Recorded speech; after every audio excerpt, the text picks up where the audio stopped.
Why is it that there is this huge, very powerful section of people who's always opposing?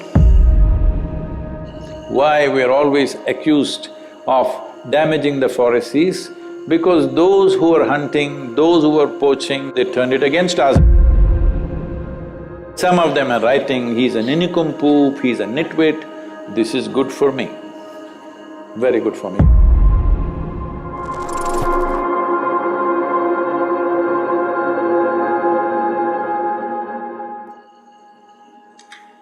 Namaskaram, Sadhguruji.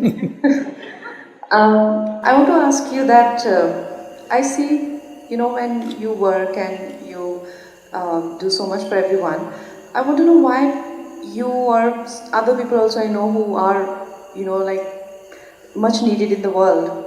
Why do they get so much opposition? Why is this group of people and a significant, and I see whether it's you or like I said, people who world always waited for and they think that they need, and a significant part of your energies goes to clarify or address those concerns or doubts, and that way what you intend to do, it suffers so much more, especially for people who have no doubt about what you are here for and what they can get from you. So why is it that there is this huge, very powerful section of people who's always opposing?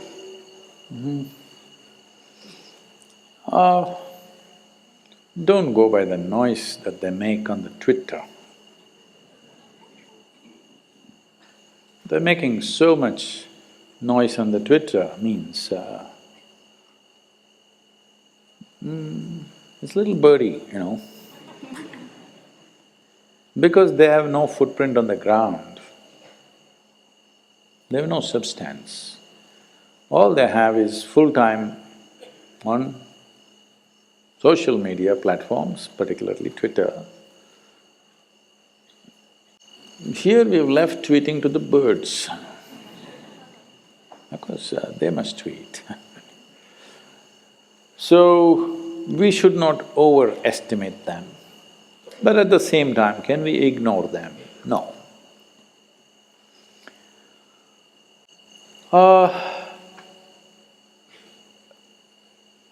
Well, you must know this. Gautama was poisoned 3 times. The last time it killed him. The 3rd time it killed him. Well, Jesus was nailed. Manjur was stoned to death. Socrates was poisoned. This has been the history of humanity. But at least they're only tweeting against us. Because that means they're not as powerful as the enemies of the past. They've been defanged in many ways. They can only write rubbish and obscenity about you. Because my chest did not swell up when somebody praised me. When somebody abuses me, I don't shrivel up. It makes no difference. At the same time, I think the organization has become alert and agile because of these people. Otherwise, a lot of them would be sleepwalking. Now everybody's alert. See how the virus has made everybody super alert and conscious of everything that they do. Just like that, this kind of virus also, this is also one kind of virus. They're only wanting to go viral.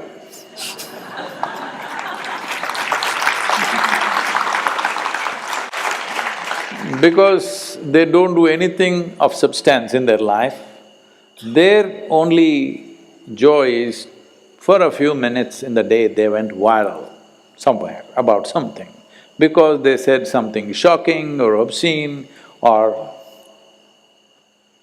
utter lie which shocked people and it went viral, doesn't matter.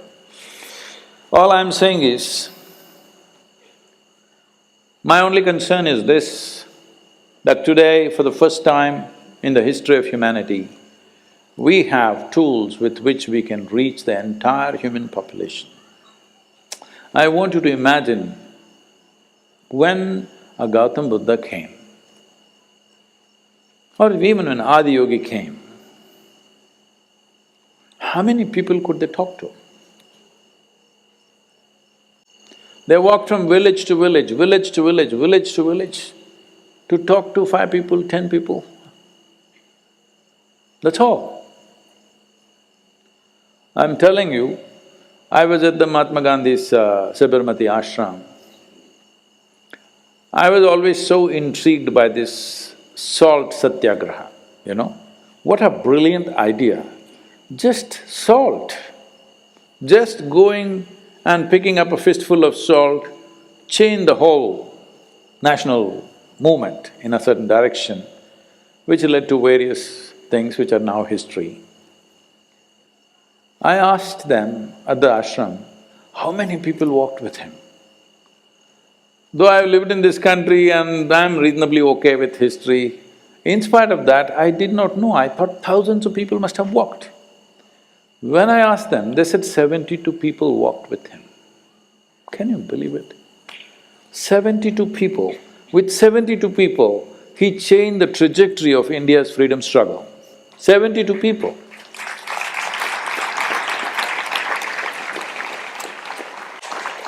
We have millions of people. We can change the trajectory of how humanity lives.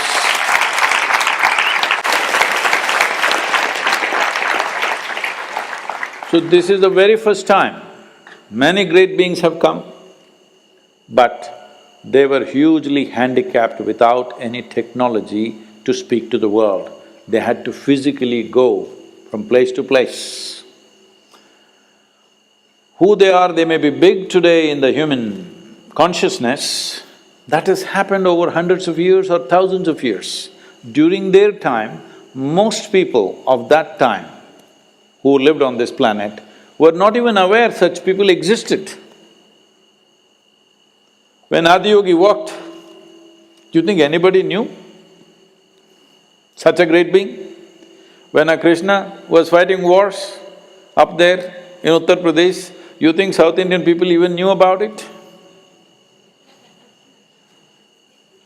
When Gautam Buddha walked, you think anybody knew about it? Much later.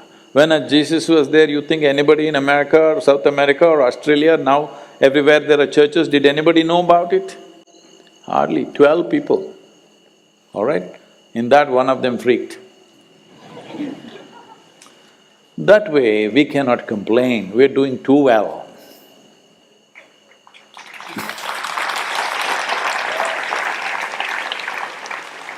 Never before it's been this good. Hello? Never before it's been this good. What are we complaining about a few? They have no employment, so they're self-employed in abuse. It's okay.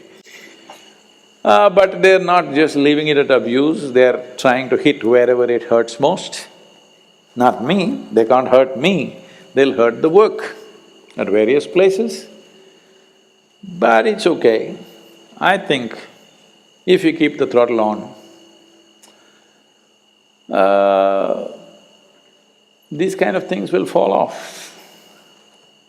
We just need to keep the throttle on. If our commitment to create human well-being as we are committed, if we remain strong in our commitment, these things will not only fall off, they will be here also tomorrow.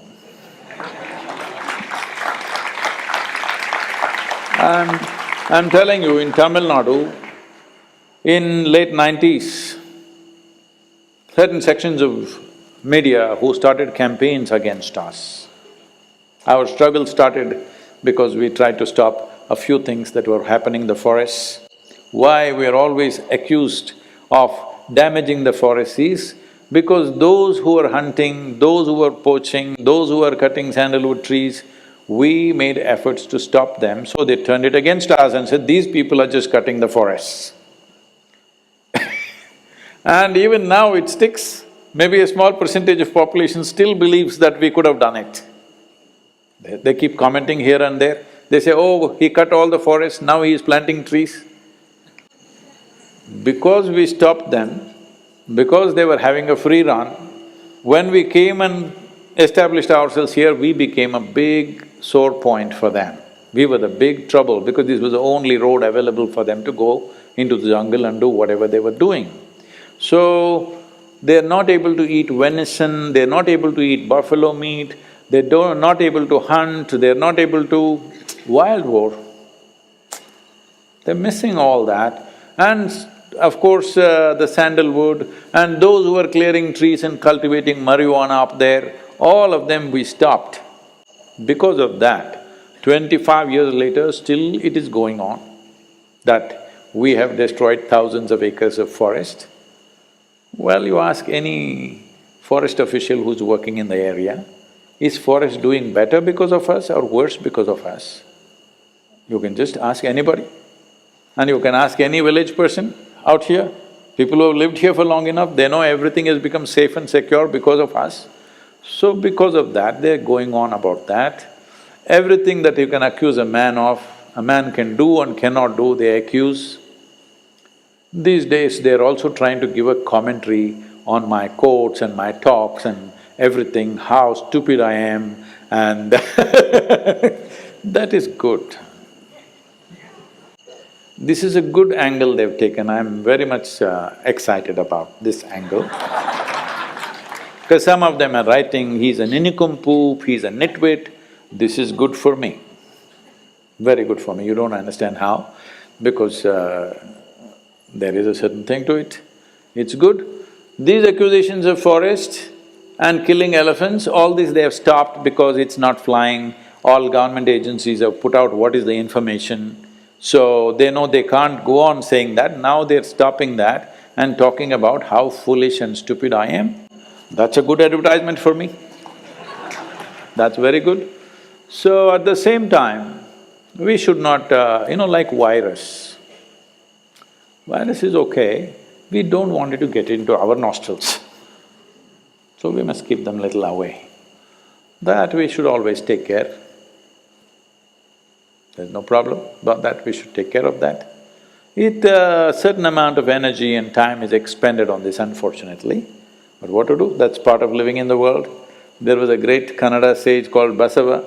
He said, ಬೆಟ್ಟದಲ್ಲೊಂದು ಮನೆ ಮಾಡಿ ಮೃಗಗಳಿಗೆ ಅಂಜಿದಂತೆ, ಸಂತೆಯಲ್ಲೊಂದು ಮನೆ ಮಾಡಿ ಶಬ್ದಗಂಜಿದಂತೆ, ಊರಲ್ಲೊಂದು ಮನೆ ಮಾಡಿ ಮಾತಿಗಂಜಿದಂತೆ. That is, you build a home in the forest and then you're afraid of wild animals. What are you? You make a home in the marketplace and you're afraid of noises. So what's wrong with you? You live in a town and you're afraid of other people's comments, so what are you? Well, no, this is extra. At least this you must appreciate, all these people who are giving commentaries on how stupid we are, they're avidly listening to us. One day it'll transform them.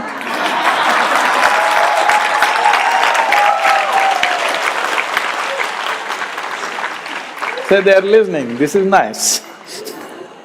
They're reading every quote of mine and they're trying to find what's wrong with my quote. Every talk they want to give commentary. I have confidence that one day it will transform them for sure. If it could transform you,